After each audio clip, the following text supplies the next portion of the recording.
The news that Henry Farley had committed suicide by running a hose from the tailpipe of his car into the cab, then sitting in the machine while the engine idled in his garage, was received with mixed feelings by his colleagues in philosophy. I particularly remember when John Ailings, informed of the death of the department chairman, said, rather stoically I thought, "Looks like Henry finally decided to call it a day." To say the least, Henry had been a tyrant, a troll under the bridge of life. Even though he was a big Nietzsche man, which should have been a tip-off, I never did get used to thinking of Henry as a philosopher. He was more of a thug, a brute. He was so dogmatic and unreasonable, and unpleasant to be around. And he smelled bad, had horrible BO. It was hard, literally, to get close to Henry. For years, we, the other members of the department, had schemed and dreamed, mostly the latter, of how to trade Henry to a more appropriate discipline like archaeology, where he could stage live demonstrations of primitive behavior, or political science, where he could teach courses on Machiavelli and Genghis Khan.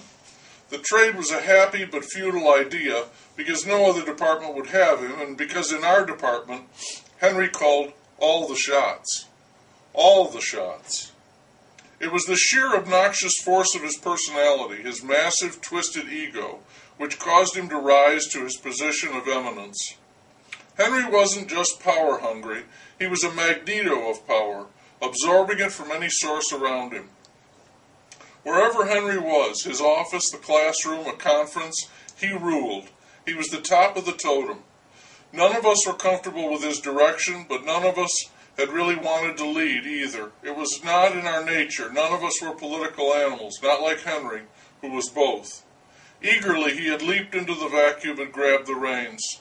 Then, oh, how fervently we wished that anyone but Henry was the chairman, but it was too late to do anything about it. He was like a barnacle. He stuck fast to whatever he desired, and nothing could dislodge him. There were no backdoor dealings or bubbling insurrections with Henry in charge.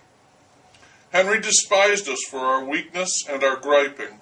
He was Caesar, we the cowardly senators, constantly conspiring against him, too fearful to do anything about it. He saw himself as a man of action, in direct contrast to the rest of us. Scornfully he called us the thinkers. Henry had a copy of Rodin's famous statue in his office. He had cleverly cut the base of the statue away and placed the figure on a tiny commode. That summarized his opinion of thinkers.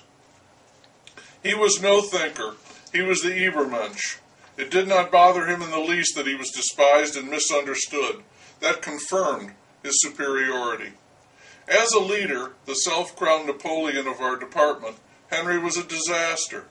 He was arbitrary, unprincipled, and callous. His word was law, and there was no other law to consider. As a sop to university policy, he would call for a meeting, purportedly to discuss important department business, salary structure, benefits, tenure policy, promotion, teaching assignments, the hiring of a new instructor, selecting guest speakers, and then fail to show up for the meeting. Another meeting would be called with the same result. There were no apologies from Henry. He could not be called into account. Unlike the rest of us, he was a busy man. He carried a full course load. He was writing a masterpiece of philosophy that would synthesize all Western thought, and he was chairman of the department, although Henry himself referred to the position as wet nurse. Henry had all of those responsibilities, it's true, but none of them were the cause for his failure to attend the meetings that he had convened. Henry, thrice divorced, no better at marriage than any other form of social contact, was out satisfying his libido. Everyone knew it. The time did not matter. Morning, afternoon, evening. If Henry was nowhere to be found, there was little doubt about what he was doing. As Phil Abraham once said as we sat around yet another table, waiting for our leader, look for Henry's penis, and you'll find the rest of him. I remember a conversation I had with Henry's second wife at a party. The subject of Henry came up, as it had to, and she said that he was a controlling monster. She could not abide him, but sexually he was irresistible. Henry was tantric before tantric came to town, was how she put it. And she said, I'm not proud of it, but the only time I ever cheated on my second husband, that was with Henry. Yes, yet even that was not the real reason for his infuriating absences. Henry was, in a way, a purist. He did it solely to infuriate. He did it to get our goat. And when anger had passed into disgust, Henry, with his brilliant sense of timing, would call still another meeting. As a show of protest over his behavior, we would unanimously boycott his meeting, determined to teach the chairman a lesson. Impervious to any form of education, Henry, alone in the room, would declare the meeting official and would do exactly what he wanted to do with every piece of business on the agenda. Then he would post the results on his door, like Martin Luther issuing another decree. Yes, we were the goats, and Henry was Pan, the shepherd, goat boy extraordinary. Let me give but one shining example of Henry's leadership, our very last annual department picnic. As usual, Henry picked the date, place, and time, and Henry told each of us what to bring. When we arrived at the park at the allotted time, we found a troop of Cub Scouts occupying the space, enjoying their annual outing. And the Cub Scouts had a permit for the use of that area of the park. Henry had only his own authority, which was enough for him. Instead of attempting to strike a bargain and share the area, or simply withdraw to one of our backyards, Henry got into a shouting match with the Cub Scout leader, a plump fellow 10 years older than Henry and a foot and a half shorter. There we all stood, watching the argument, a troop of loyal, trustworthy, and brave 10-year-olds, and our department of philosophers and spouses. It was a shocking display, and when Henry began shoving the man, knocking off his cap and glasses, trying to bully him out of the park, we ran for our cars and drove away. That was, as I said, our last annual picnic. That was Henry at his finest, I guess you could say, that I was philosophical about him. He was there, he wasn't going to go away, neither was I, therefore I accepted him. I'm a professor of logic. You know, statement, evidence, proof. It's a classic discipline. Rigorous. I had long ago decided, logically, I think, that the department deserved Henry Farley. Henry opposed everything that we stood for, and thus caused us to continually re-examine and affirm our beliefs. It was a classic case of thesis-antithesis, the great dialectical movement of history, one all true philosophers could appreciate. Without Henry, the department would have been aimless, an amiable group of duffers who could windbag any issue to death without concluding anything.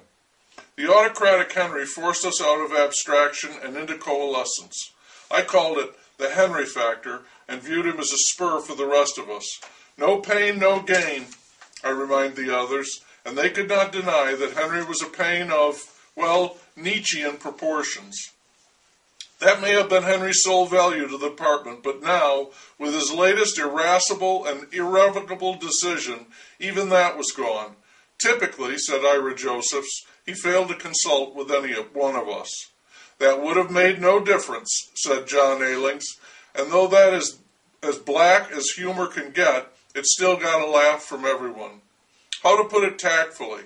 We were not happy that Henry was gone in the mortal sense, but practically speaking, as members of the philosophy department, long-suffering members, we were unanimously pleased with his absence. The announcement of the suicide note came as something of a surprise. Are you sure they don't mean suicide memo? Said Ira Josephs. Some directive? He would never leave a note. Henry liked nothing better than to tell people what to do. The memo was his paper sword. It was hard to imagine him sending a card or a note, even about his own death. But he had, in fact, left a note. It had nothing to do with his estate. In his will, he had left everything he owned to the Harley-Davidson Motorcycle Club of America, even though he did not own, nor had he ever ridden, that anyone could recall, a motorcycle. His bequest ignored his 3 former spouses and 2 grown heirs.